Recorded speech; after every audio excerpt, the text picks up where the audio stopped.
there's a fight brewing in the Democrat Party between older black voters and younger black voters, and this one you may not have heard of. What's going on, everybody? At the first, this is Rob Smith, America's favorite black gay Republican, and here's some exit polling that was shared by my friend Ryan Gurdersky that came out of the Texas election. I want you to really look at this. It shows that younger black voters between 18 and 44 years old backed Bernie Sanders overwhelmingly over older black voters between 45 and 65 and above who backed Joe Biden. Now, what does that say to me? It says to me that there is a major rift brewing between the younger black Democrat voters and the older black Democrat voters. So what does that mean? This means that obviously, the idea of socialism that Bernie Sanders and his surrogates, and I think he's got like Public Enemy doing shows for him. Public Enemy broke up over a Bernie Sanders endorsement. So what this is telling me is that that message of socialism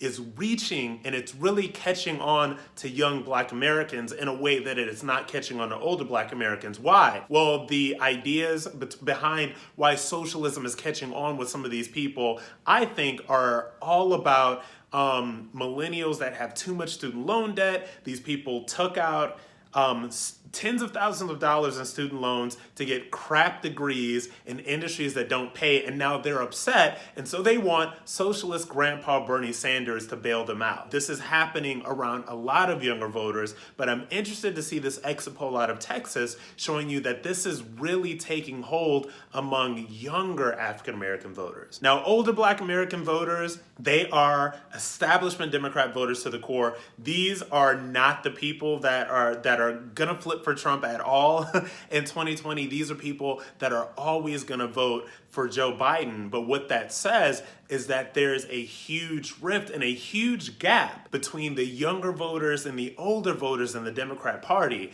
This is a gap and this is a rift that I believe Republicans and I believe that people on the right and the Trump administration can go into. Because when you have a younger electorate that wants basically free stuff because they've got student loan debt and they've got all this other stuff, you know, they know that they're not going to get that from Joe Biden. But what that leaves the opportunity to do is for some Republicans to come up and say, we're not going to forgive your debt. We're not going to do any of these different things. But look at how well the economy is doing right now. Look at some of these things that we're doing for the economy. And if you help yourself, we can help you. So we can help you help yourself. I think that that will be a fascinating message to see the right sort of try to get some of these younger black millennials with, because it's obvious that they're following the socialist grandpa, they're following the Pied Piper of socialism.